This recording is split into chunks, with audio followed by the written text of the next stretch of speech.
if you get one night of poor sleep, when they do brain scans to kind of see how the brain looks different after a night of poor sleep compared to a night of typical sleep, the part Yeah. of our brain, the front part, it's called the prefrontal cortex, that part is not as active after poor sleep. And that part of our brain is associated with tasks and behaviors such as, you know, controlling my impulses and planning for my day and, being able to kind of reason and think through things.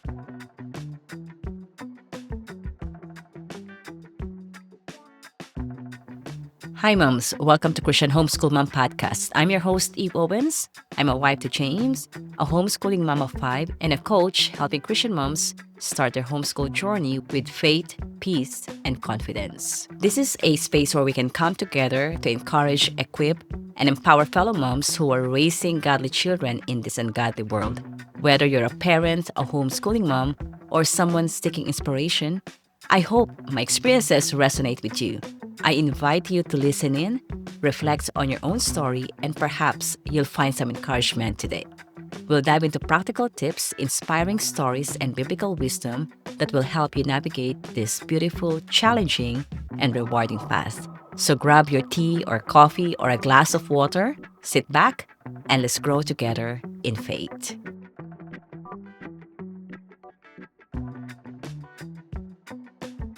So today I have a special guest. He's a sleep doctor and is here to share with us about the benefits of sleep, which sometimes as a mom, when we are busy or stuff like that, we sometimes forget how important it is. So it's good to have a little reminder about it. I'll be one of those that I need that reminder. So Benjamin, thanks for today. Welcome to this podcast. Thank you for having me. I've been looking forward to it. Yeah. So would you like to introduce yourself to our listeners today? Sure. So I am a sleep medicine physician located out of San Antonio, Texas. I have training both in sleep medicine. So that is everything from insomnia, narcolepsy, sleep apnea, anything that disrupts your sleep. But also as a pediatrician as well. That was my primary training. So my niche and my heart is for families and for kids' sleep in particular. Yeah. But I'm credentialed and have experience treating sleep for a whole uh, host of ages, from birth all the way to old age. So I was like saying to him earlier that I'm not even really familiar. I'm originally from the Philippines, right? But I live here in Ireland, and I'm not really familiar that there's really a specific like sleep doctor, which is actually great to have, you know. So, in your perspective, and Benjamin as a doctor, what does really healthy sleep look like? You know, both for us parents and for our children. so the main thing that people sometimes confuse about pediatric sleep versus adult sleep is just that kids need more sleep and it's dynamic as they get older. So I think we were Mm-hmm. talking a little bit beforehand saying, definitely most people realize newborn babies, for some parents, they're like, they should be sleeping more. When I say that they Yeah. sleep a lot, they're like, there's no way this kid never sleeps. But in general, in the newborn period, in the first month, infants sleep 12 to 15 hours, or actually 14 to 17 hours per 24-hour period. And then closer to the 6 week mark or so, that usually kind of takes a little jump down to be 12 to 15 hours for the rest of Mm-hmm. the first year of life. Um, and uh, and so that continues to decrease until teenage years to Yeah. about 8 to 10 hours per day. So no matter what, all children need more sleep than a standard adult, which is 7 to 9 hours. And so sometimes I think there is improved education and awareness about sleep and its importance. But a lot of times people just know 8 hours as like kind of the standard. But if you were Yeah. putting that for like a school age child who needs 9 to 10 hours, then that might actually be not enough sleep. So recognizing that we start out in life needing a lot more sleep. When I'm teaching other doctors, I tell them from birth to 2 years old, sleep is the primary activity of life. And the fact that birth to 2 years old, children should be sleeping more than 12 hours a day, and so majority of the 24-hour period. So Okay. if we're not aware of that and we're not tracking that, then it's important for Mm-hmm. physicians to know when they need to refer to a sleep medicine doctor, when something is not necessarily just a quote unquote sleep regression or something that needs to improve on its own. Okay. So what would be the bracket then? So let's say if I know you mentioned that, up to 2 years you need how many did you say? Like 12 to 17 hours, did you say? Yeah, so usually 14 to 17 in that 14 to first month or two of life. Then that drops down okay. to about 12 to 15. And that's usually kind of where you are for most of the first year. And then once you're getting into the toddler age range, then you're closer to about 11 to 13 hours or so. And then once you're hitting school age, that's when you're dropping down to about 9 to 10 hours. And there's ranges for a reason, because even though those are the typical, there are, if you think of it as like a bell curve, there are some kids who are just kind of on the outer edge. They're not way out here that they're abnormal, but they're not Yeah. in the middle. So let's take an average school age child. 9 to 10 hours is what's expected, but there are some children that sleep 8 hours and are totally fine. They don't have any problems and they're able to function during their day. And there are some kids who actually need closer to 11 hours. And so my job as a sleep physician, most of the kids that I see are in that quote unquote might be normal category, Yeah. because moms, they're in their mom's group and all these other moms are talking about how their kids sleep, like 11 hours or something like that, and they're like, oh my gosh, my kid only sleeps 8 hours, like what's going Yeah, yeah. on? And so that's my job, when I see families, is to some reassurance to say, hey, we're not actually fully outside of that normal realm yet. Versus if Mhm. we are, then that's when we start getting concerned about how that might be impacting the body and what to do about it. Okay. Because I have a toddler. I have a 2-year-old and my oldest is 15, right? So I'm like checking I'm listening to it because I'm watching how many hours my children like sleep, but usually they would sleep 8 to 9 hours.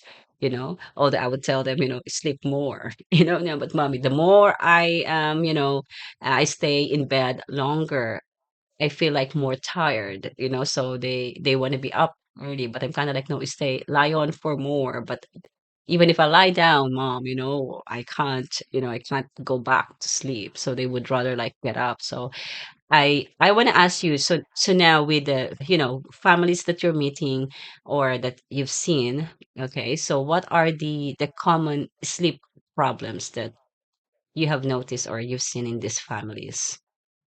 Yeah, I'd say the most common tends to be insomnia of one, for lack of Yes. better words, flavor for another. So, Yeah. a 2-year-old who's having difficulty falling asleep or staying asleep is usually very different from a 12-year-old who's having Yes. difficulty falling asleep or staying asleep. Mm-hmm. And I tell all of my families, sleep is a biological and psychological process within a cultural and social context. And so, when we talk about sleep problems, it's real easy when you go online to see a lot of information about a lot of kind of different things, whether you should sleep train, should not sleep train, whether you Yeah. should do this supplement or not. There's all this information out there. And so really, I kind of talk to families about what is it that works for your family and your situation and your sleep specifically, and making sure that we're able to reach that in a way that's healthy for you and healthy for the child as well.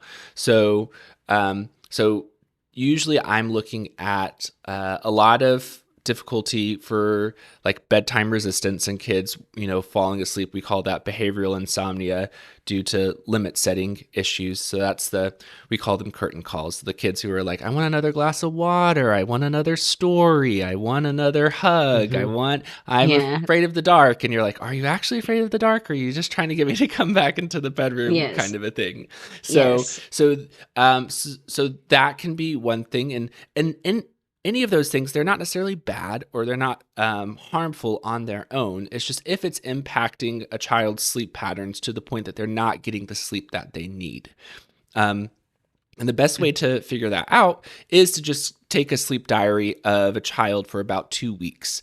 And so any poor sleep that they're getting, our body's usually good about trying to catch up. Sometimes we overcorrect, but when you take all of that sleep over a 2 week period and average that, then that's a good rough estimate of the baseline of what that child specifically needs. So, your toddler, you might do a sleep diary and that says that they need, 11 hours over the course of 2 weeks, whereas your teenager might only need 8 hours, kind of a thing. And so then that's helpful for parents because then they can use that. And so when the kid's getting up at 5 a.m. and you're like, oh my gosh, I still need to sleep, like go back to bed, kind of a thing, that might be normal for that child. So you can do a little bit of mental math and be like, okay, like how much sleep did you get? Okay, you've gotten close to about 8 hours. It's probably okay for you to go ahead and wake up even though it's super early because your body is specifically ready to be awake. Whereas other kiddos, maybe they need to try and lay back down, kind of a thing too. Yeah, because I actually have one son that he's really up early, because we're homeschooling, right? And me and my husband will be up at 6 o'clock, okay, because he has some appointments and stuff like that. And he will be up as well. That's that early. But I would tell them, can you just not be up like 7 o'clock? You know what I mean? So you can have one more hour, get up at 7. But it's like, Mom, I can't. So that's like his thing. He would love to be up at 6 o'clock, and he just wants to be early in everything. He can have like time with God. He can have his own personal devotion while the house is still quiet, which one of the things that I love to do in the morning. So I have like a buddy with me. So he would love to do that. And then he wants to start kind of just like study already, have his own thing. He wants everything early to be done.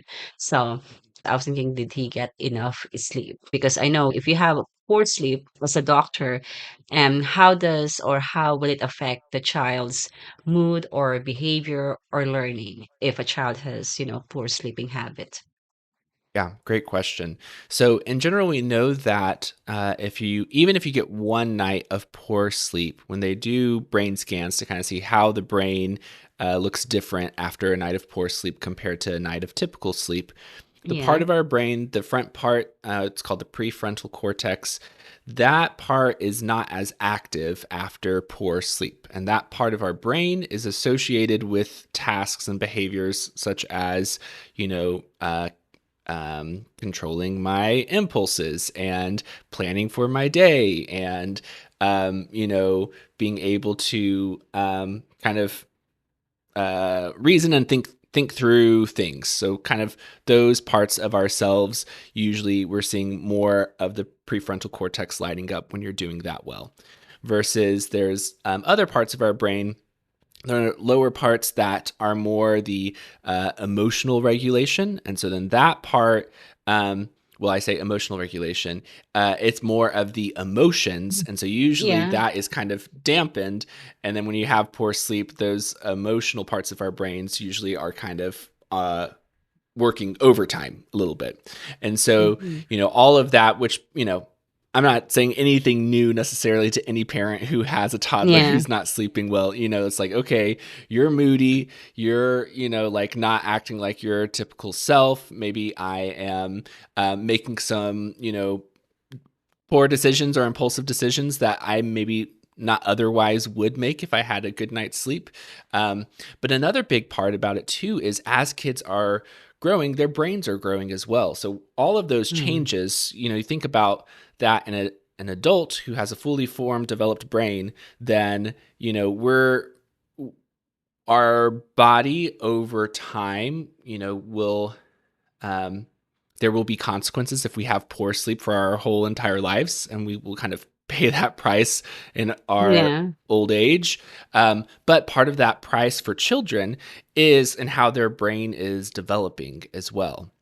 And so we know there are all of these associations with children who have, diagnoses such as autism or ADHD or even cerebral palsy or other kind of um, uh, di- diagnoses that impact your brain.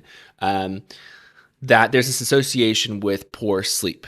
And so, we still are trying to kind of figure out what do we do based upon that.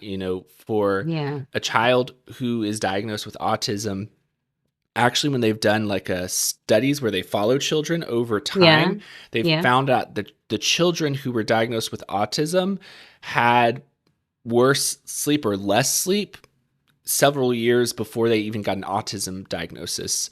That it was changed from the typically developed children as well. So we know that there is this link and this association with the brain developing and the sleep that we need.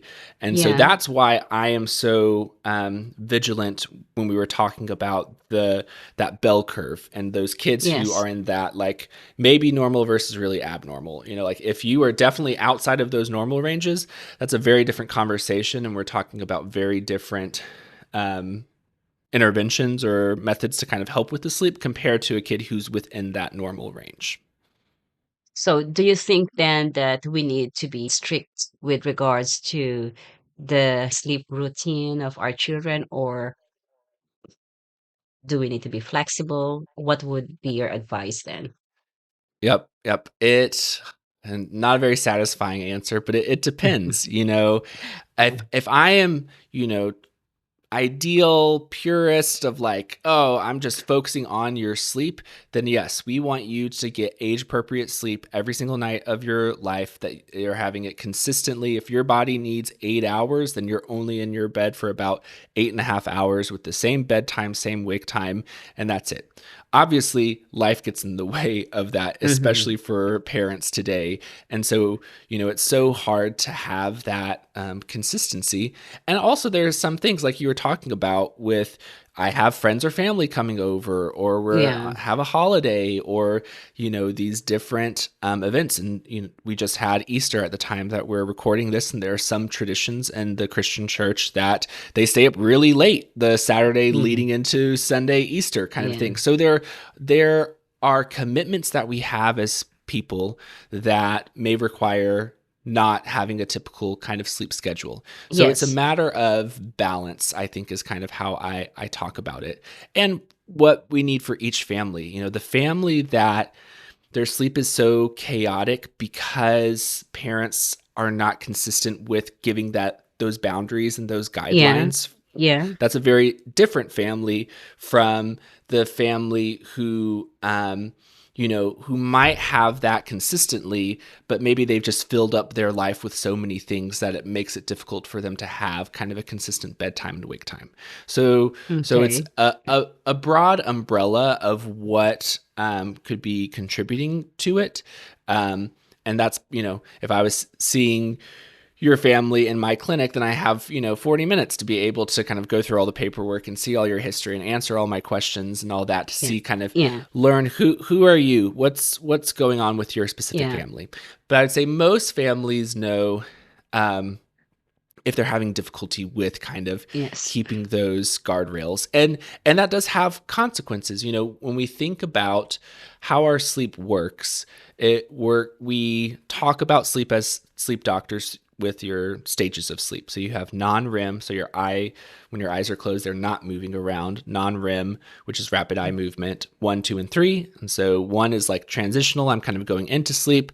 2 is where we're spending most of the night usually, and then we dip down into deep sleep, which is non-REM 3, or sometimes called slow wave sleep.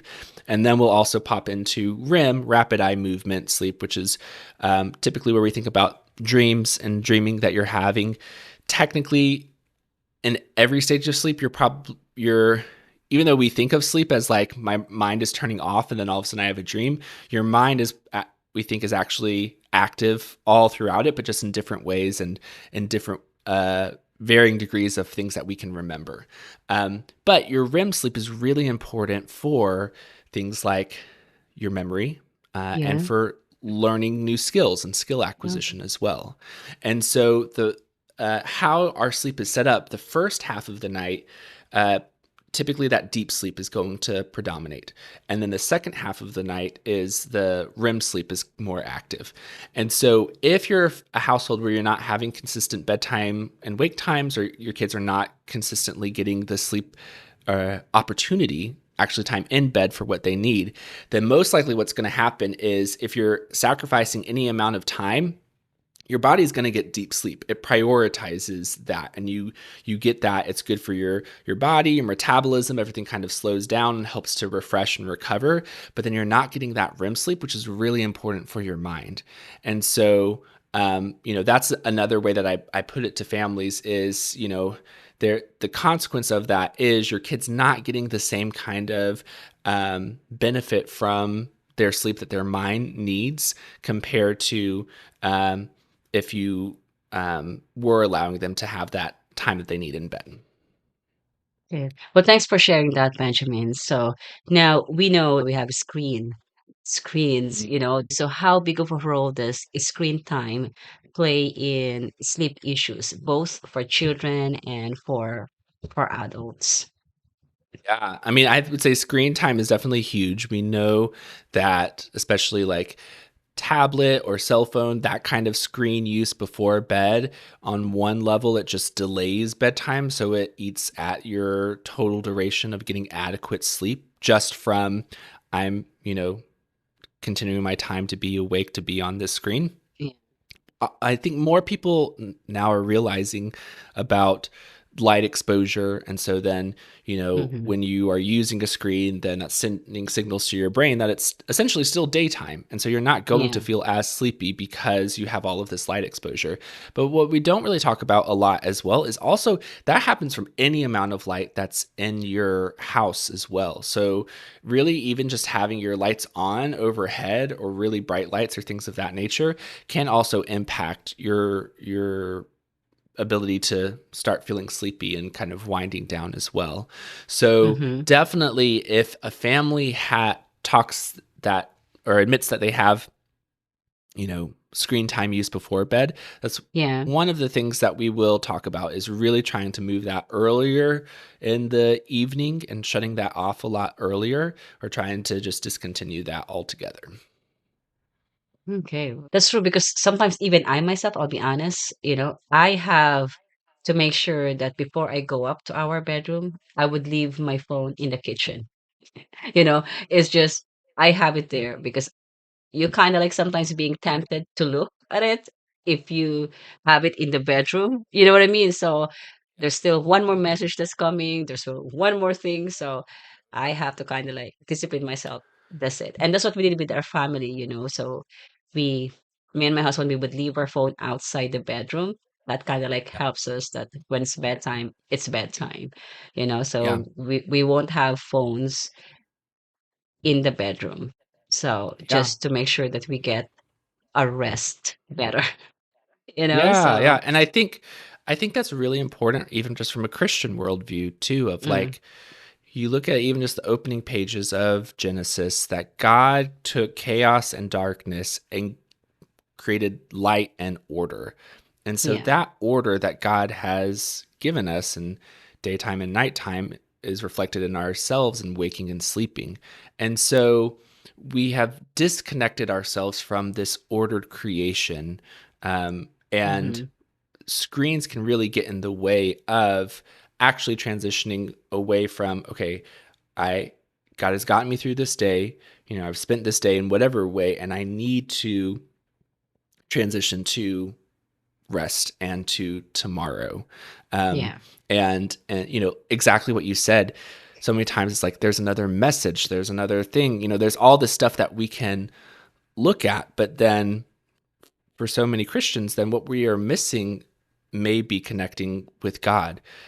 Very Mhm. often, I have families and patients that they're just so busy that they don't even have a regular quiet time or time to spend with God or things of that nature because they filled their life up with so many things. And so, one silver lining, I guess, to if you're having a little bit of disturbed sleep or difficulty falling asleep, or you're waking up in the night too, is there is this invitation to connect with God that, as you said, like the house is quiet, everyone is asleep. And it really is a mindset shift from, um, I call sleeplessness a nearsighted sorrow because, everyone else is asleep.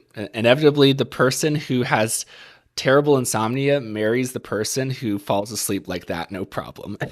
And they're like, Okay. oh my gosh, like, like he falls asleep like in 2 seconds and I can't fall asleep for like 3 hours kind of a thing. Um, and so one of the things I talk about in my book is really just trying to kind of shift our mindset a little bit and allowing the Bible to, kind of seep into our hearts in a way that we can think about our sleeplessness differently. And one of those core things is that this just might be an opportunity for me to connect with God Hmm. because my life is so full and I just haven't allowed for him the margin to be able to kind of hear him. Yeah. Um, it's that flip from people might often say like, okay, I can't hear God. God's not speaking to me, but it might just be that God's speaking to you. It's just, are you listening? Like, Yes. am I actually like slowing down Yes. to be able to be in a mindset where I can actually hear him? Because so many people for their sleeplessness, they're worried about tomorrow and they're thinking about all of the things on their to-do list and, thinking or back through like conversations they had from the day. And so we can get so fixated on my life and my specific situation that we can miss the opportunity to connect with God. Yeah. Especially when he said, "Come to me." Sometimes that's one of the reason why I've talked to some moms, and the reason why sometimes they can't sleep because loads of burdens, and we know that that's a fact. You know what I mean? So that's what Jesus said in the last days. In this world, you're gonna have tribulations, but be of good cheer. He said, "I have overcome the world." And I love that you said that because that's what he said. Come to me. The invitation is there. If you can't sleep because you're wondering of all the weights that you are carrying, why not give it to Jesus? Because he said, "Come to me, all you who are, weary, you have all the problems that you're carrying, you're heavy laden." And the invitation is there. So he Yeah. said, "Come to me and I will give you rest. Take my yoke upon you. Learn from me." I Yeah. love that. Learn from me. Yeah. So, Yeah, absolutely. And I think when you're saying just the times that we live in, people forget that in the opening verses of Revelation, it talks about like, happy is the person who reads this book. And you yes. can go on through the rest of that book. You're like, how am I supposed to be happy about this? Like, this is crazy, Yeah, kind of a yeah. thing. But then I think then that says more about how we are interpreting that book in the Bible and how we are um perceiving things. If I am so caught up in, oh my gosh, I'm seeing all these things in the world, we must be in the end times, Jesus is coming back any second, and that leads me to despair. um I I think that should make us like pause and reflect, because it's like, okay, wait a second, but Revelation opens with, happy is the person who has read this Yes. book. So like, what is it that this book is really trying to do? I would Yeah. argue that it's, as an apocalyptic literature, it's showing like the reality of Yes. the world and the spiritual veil being lifted and seeing all of this stuff that is happening. And the benefit is that's always happening all throughout. You look at church history, people are constantly turning to Revelation and saying like, this must be it. This must be, like the time. And the one thing we can say about everyone who has said that so far is that everyone's been wrong up to today and to this point, because we're still here. And so I think it really, this is really where it kind of comes down to like, how I move through my night can really be a part of my spiritual life and my spiritual formation. Like, if Christ has commanded me to watch, I think the early church really took that seriously, and that um, uh, expecting and anticipating Jesus's return. And so I think what we get wrong a little bit nowadays is that how am I being formed into Jesus? Like, how am I becoming more like Christ? If the way that I am um, interpreting the world around me is moving me away from the fruits of the spirit. I'm not becoming a person of love, joy, peace, patience, kindness, goodness, faithfulness, gentleness, and self-control, Hmm. there's something wrong.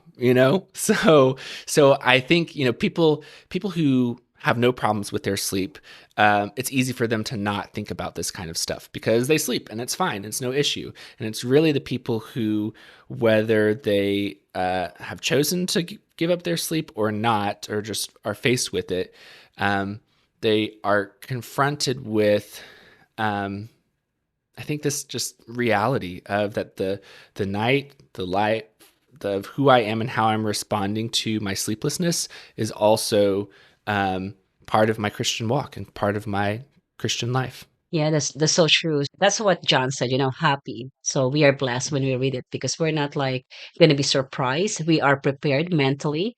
We are prepared spiritually. I believe God wanted us to be prepared because He doesn't want us to be caught up with something that we didn't know. So God wanted us to be prepared as a soldier of Him, to be prepared in this battle because we wrestle not against flesh and blood, against principalities, powers. So that's what we're fighting with.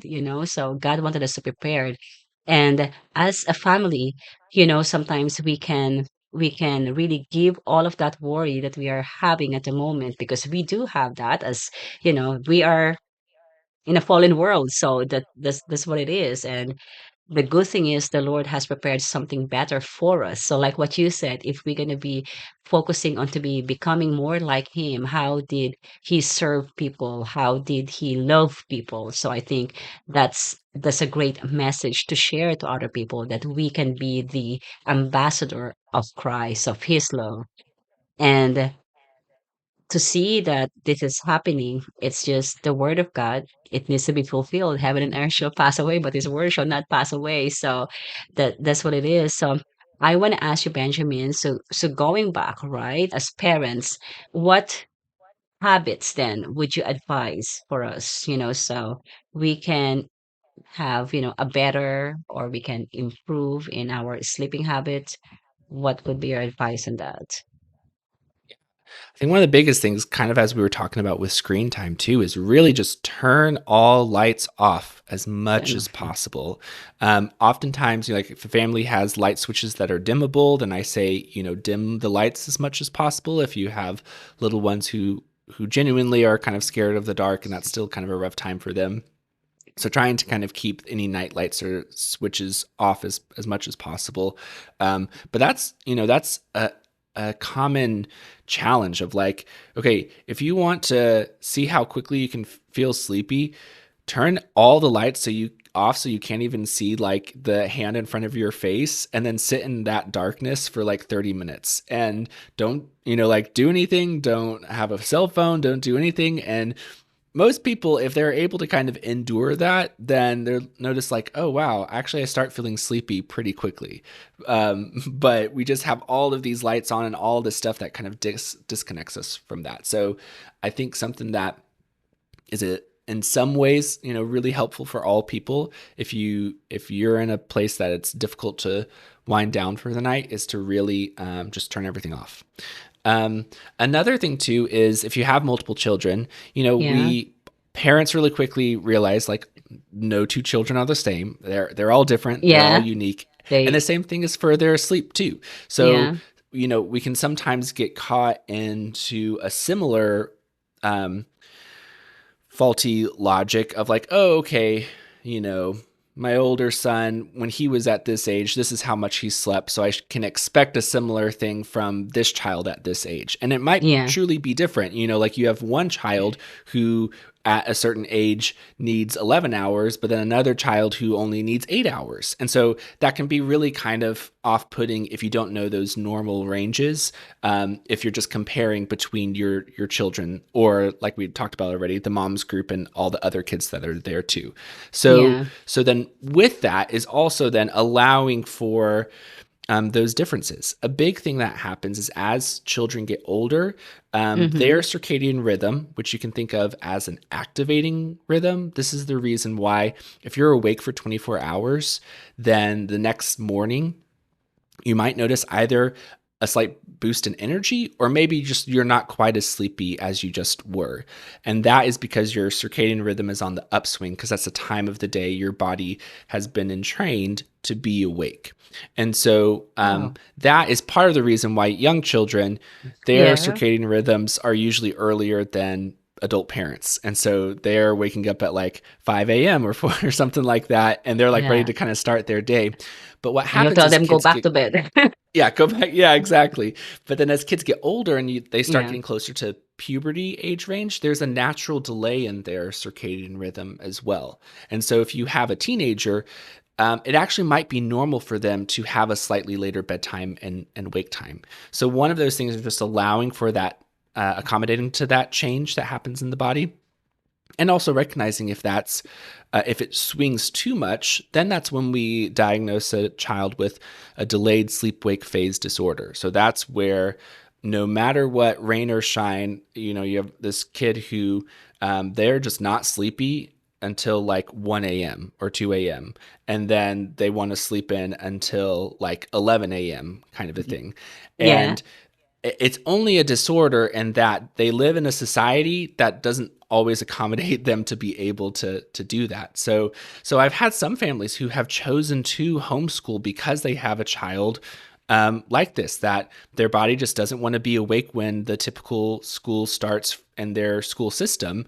And Yeah. so, as we're talking about this, I'm not necessarily saying like every Yeah. family should do this, but like having some ability to be creative and to kind of think what's going to work for your specific family. So then, you Mm-hmm. know, one of the key things for the delayed sleep wake phase disorder versus is my kid just, delaying their bedtime and then they're just like sleeping in, is that they will consistently want to sleep in that window, that delayed window. And when they do, they have no problems. Versus the kids who, are trying to accommodate to the school system, they're really sleepy and, have difficulty in their morning classes and things like that, Mm-hmm. all throughout the school week. But then when they sleep at that desired bedtime on the weekend, they're totally fine. So if that sounds like one of the, that sounds like your kid for anyone who's listening, that might be what's going on. And the problem is with delayed sleep wake phase disorder is if you treat it like insomnia, you're not actually going to make any progress because your body Okay. wants to sleep later. So we can't do the same thing as someone who's in either intentionally or unintentionally delaying their bedtime due to whether that's worries or their schedule or whatever kind of stressors that are preventing them from being able to fall asleep. That's a different problem Yeah. compared to the child who my body just doesn't want to sleep until 2 a.m. And so that requires a slight different approach. Okay. Because I've noticed that with my daughter, she'll be 16 soon, and I've Mm-hmm. noticed the change in her sleeping habit. Because I'm used to kind of like, okay, you need to be in bed now. Yeah. Mom, I'm not sleepy yet, and she'll Yeah. be like reading and stuff like that. And then I'll be like, Mm-hmm. bedtime now. You know what I mean? So, Yeah. Yeah. so Mm-hmm. yeah. So until you have to say, "No, you have to go to bed now. So Mm-hmm. yeah, okay, mom. Yeah, I'm nearly done. I'm just like one more paragraph here, and then I'll go to bed. So Yeah. that you just have to remind, so you can see the changes in their sleeping patterns. So I have noticed that. So how can we as parents then can say that our children, you know, how can we tell if they're getting enough sleep? So is that do we just have to gauge it by the hour, like what you said, the hour of how much they slept, and then we can say, okay, they got 8 hours, or she got 9 hours or 10 hours, and then we can measure then that they got, proper sleep. Would that be a thing Yeah, then to I do? say that's definitely the best place to start is the timing, the duration that they have, Yeah. knowing those age appropriate norms and whether my child is falling into that. So keeping if you Google sleep wake or sleep diary, then there's a whole bunch of resources that you can find Hmm. where you could keep a tally over 2 weeks and then take the average. If that average is within the normal, then you're good to go. But then some other aspects of sleep health are also kind of more subtle in that, like how satisfied is your child with like how their sleep was when they wake up. It's normal for people to have a little bit of what's called sleep inertia. That's kind of like the, rubbing the sand out of your eyes and the feeling Yeah. kind of Okay. sleepy, groggy for 30 minutes. That's okay, as long as that Yeah. pretty quickly resolves and then you're up and you're able to kind of get going through your day. Mm-hmm. But if you're like just don't feel your child, if they're old enough that you can ask them, like, how do you feel? Do you feel refreshed? Do you feel good? Kind of a thing. That might be something too. So even if they are getting the normal duration, there could be something Yeah. else that's fragmenting their sleep as well. And then also just their alertness during the day. We think of people who have disrupted sleep as being sleepy, but for some children, it's the opposite. They actually get more hyper, more inattentive, and that's why there's this overlap between sleep problems and ADHD. And that's also sometimes my job is to tease out, whether one or both or neither are present, kind of a thing. So timing, looking at the alertness, and then some of the things that we went back to, some of that Yeah. efficiency. If Mm-hmm. a child's really strongly resisting bedtimes and families are having difficulty maintaining the boundaries and the limits, that child still may be able to get enough sleep, but it might be impacting mom and dad's sleep so that you're not getting enough sleep, kind of a thing. You're waiting for So him to sleep or for her to sleep first. yeah, yeah. Yeah. So, Mm. especially if like a parent is an early riser, they have to get up earlier, and the kid has some ability to sleep in later. So even though their sleep is technically fine, because they're having this behavioral issue at the beginning of the night or during the night, then that might be impacting the parent's sleep, which, go back full circle, that might be fine for some parents. I think I might have said this before we started recording, that a lot of my career has been spent in the military. And so helping military families and children get more sleep, and service members get more sleep. And that's a very different situation. If a family is in Alaska, separated from any kind of typical support system that they have, oh, yeah, my spouse is deployed, so I'm by myself. I'm, 7 months pregnant, and I still have two kids who are sleeping in the same bed as me. That's a very Yeah. different situation than someone who is in a community that they have grown up there, or they have deep roots, they have a support system, they have other people that are Yeah. helping them. And you're like, actually, yeah, my sleep is a little bit off, but I am able to function how I want to in my day, and I have the support and the help for people to be able to help me out if I do need a short nap or something in the middle of all this. So it really does come back to specifically your family, your situation, and what's going Hmm. on, and trying to find out, okay, what's the best path forward for you specifically. Yeah. That is so true because every family is different. And it's also different if you have newborn baby. I don't know Mhm. how old is your child, Benjamin? So, He is going to turn 11 this weekend, actually. oh, 11-year-old. So Mhm, So mhm. so would you remember when he was like a baby? You know what I mean? So Yeah, how they don't really, we know they kind of like sleep long, but they up all night. So to the yeah. moms that are like listening today, that oh my goodness, I have a nursing baby here that I'm up like at 2 a.m. and he'll sleep and then he'll wake up again. So how would you encourage that mom in that situation that have a nursing baby and she can't really have herself a good sleep because it's normal. She just have a new baby. What Yeah, yeah, encouragement can you give to absolutely. that mom? For sure. I would say one thing is a little bit of that expectation management. There are some families that they don't understand infant sleep, and they have an expectation that they should be sleeping longer.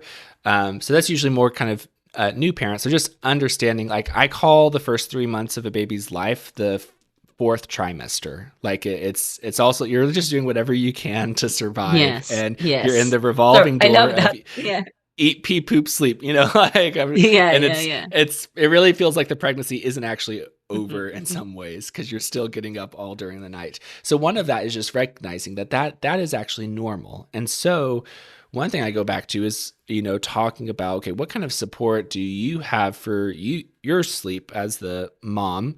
I give a little bit of tough love to my dads sometimes, to say, you know, do you want your wife totally sleep deprived, or do you want both of you to be partially sleep deprived? Kind of a thing of, trying to be like, uh, it's there are some men who still see like, well, the baby is, my wife's domain, or like you're breastfeeding, I can't do that. And so why wake up if I, like can't breastfeed? So sometimes we are having a conversation of, do moms want to pump and do a bottle so that way they're still giving breast milk, but then that lets dad get up one or two times during the night. And again, that goes back to goals and what families are specifically choosing for themselves as well. But just understanding that there are options there, but really just kind of remembering that, also we can also make good things idols. Like humans, we love making idols out of anything, and so sleep can become an idol as well. And so if I'm prioritizing my sleep over my wife's sleep as well, it reminds me a little bit of like Proverbs 10:5, he who gathers in summer is a son who acts wisely, but he who sleeps in harvest is a son who acts shamefully. It's Mhm. this, it's not necessarily that the sleep is a sin. It's when that sleep is, impacting the work of the day. So whereas a nap during the summer, is wise because it's the midday heat and you are going to be tired anyways, you can take a Yeah. short nap and that is reasonable to do. But if there's work to be done and there's a harvest that's going on right now, you don't have time to sleep in the same way.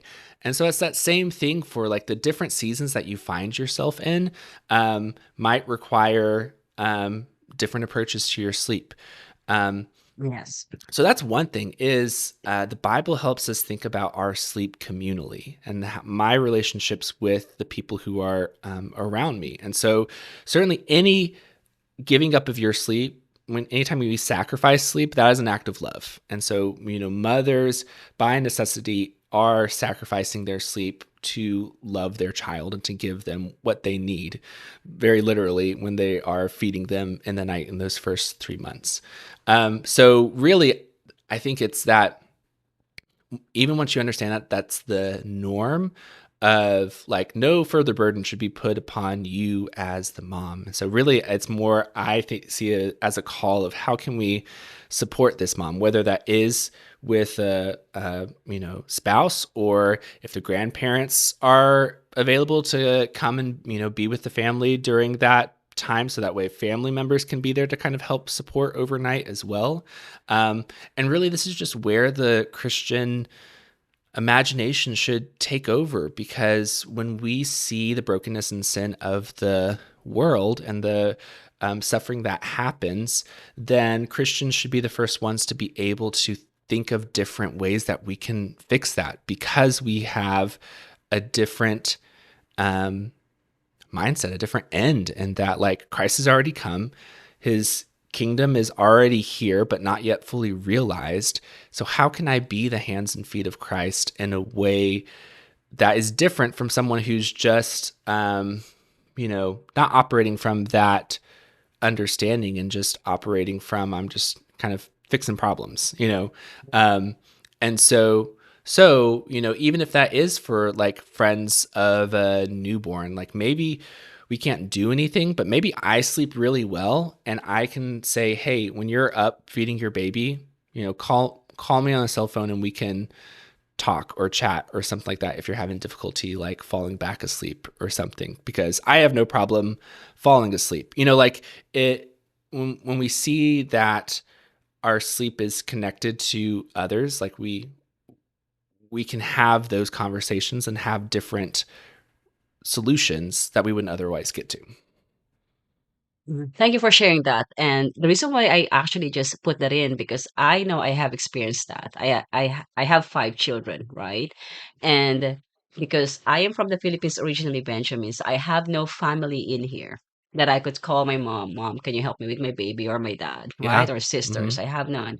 And so Hmm. it's although my husband is Irish, but we are in the city and he only has like a family but is in the countryside, you know what I mean, so it's still, so we don't really have a family that we can call to kind of like help. And because he is working early in the morning, he will be at 5 o'clock in the morning or 6 o'clock in the morning depending where he's going to be working at, because he does construction. So I let him sleep because I know he needs to go to work early in the morning.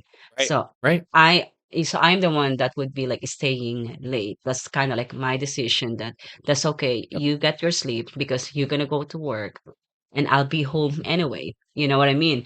And that's what I've seen the beauty of homeschooling, because you can lie in, so when your Mhm. baby's sleeping, and you can still stay in bed, and then that's what I have seen, that my little children that at that time were still small will be, then when they wake up, will still be just cozy in bed just to rest a little bit more, you know. Although some would like to get up, but those little ones that would like to stay with me, okay, let's just stay a little bit more. Let's just be quiet because mommy needs to rest a little bit more. And then we all gonna get up. So I Yeah. think that's one of the beauty that I have seen in homeschooling. And as I get older, of course, you kind of like learn, you get wisdom, right? And my daughter, who's gonna be 16 now, when I had my youngest is 2, right? And so she's already like bigger though. So she can see that I need that sleep. So when things like this happen, that when I have a baby at that time, let's say nearly 3 years ago, because my baby will be 3 already next month, she would be saying to me, "Mom, that's okay." Now, in the afternoon, she will say to me, "Mom, you have your nap. Have an hour nap. Just have a rest, an hour nap too. I'll be looking after here the boys."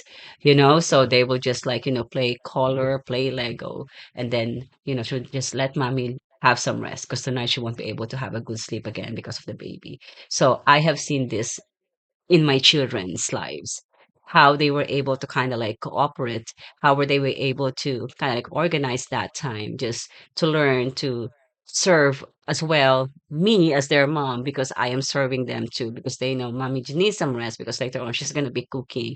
We all need to help each other. But that's the beauty of homeschooling. You are training your children to have that servant attitude as well. You know what I mean? To not to be just Yeah. like it's all about me.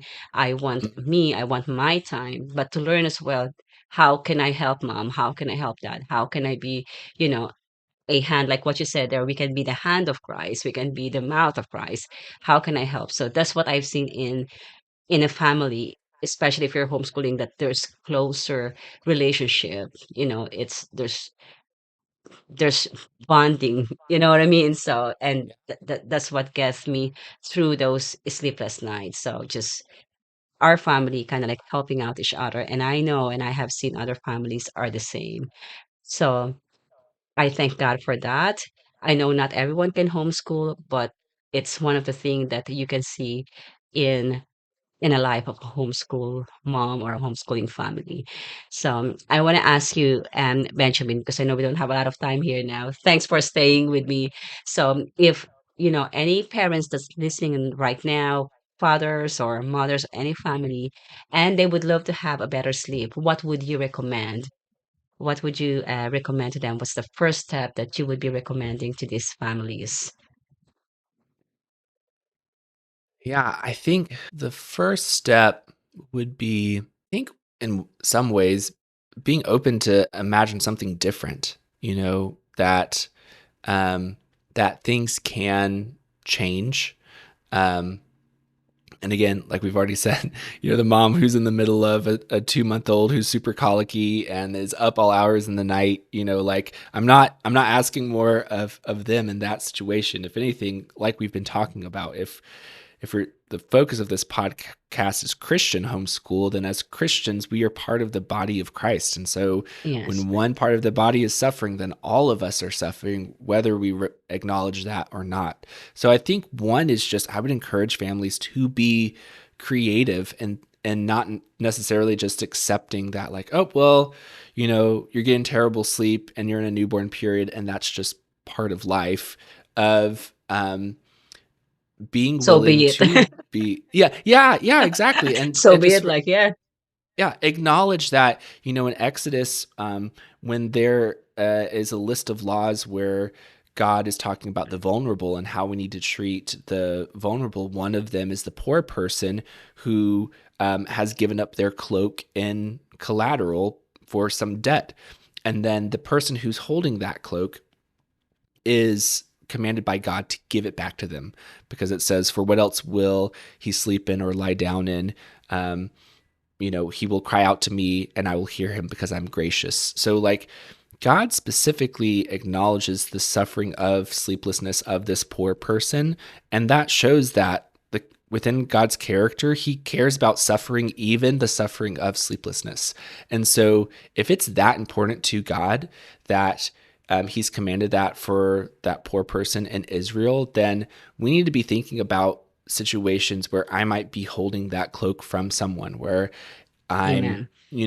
it in even though it's socially acceptable for me to just be like, oh my gosh, I'm so sorry. That's such a terrible time. Um, we don't acknowledge that as Christians, we're held to a higher standard when someone is suffering within the body. Yeah. And we can get so overwhelmed with um, bad news and the world and all this stuff that I have no control over.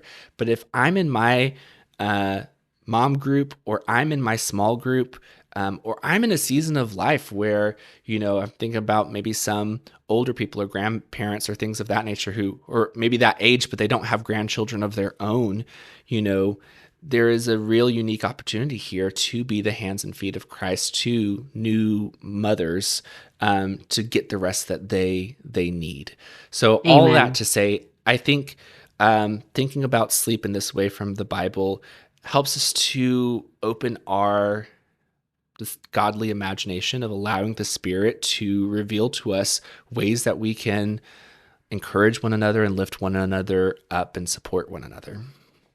Amen. Thank you very much for your time, and thank you for all the advice that you gave us. I know this is like fantastic, and I really enjoyed our chat today. So I believe this is going to be a help to those moms that are having, kind of like difficulty. Either it's their sleep or their children's sleep, just to have like a reminder, just to have just information for them. So where can they find you, Yeah, Benjamin? the best place to find me.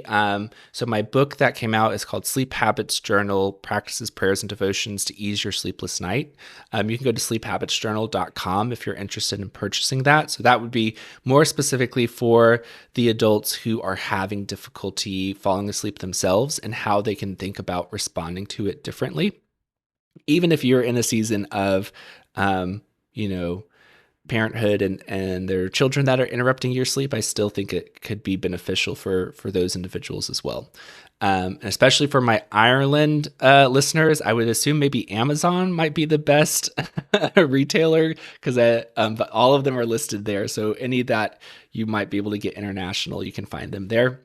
Um, and then you can connect with me. I'm most active on Substack now, where I do a lot of writing. And so the sleephabitsjournal.com will take you to my website so you can connect with me further from there.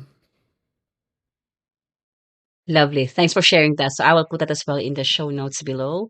And moms, if you find this podcast helpful, can you please share it to your mama friend that would also benefit in this podcast? And if you are listening in your, Apple, Spotify, I would appreciate if you can leave a review, because that would also help our, channel to kind of just like push to the other moms that also, need to hear this message.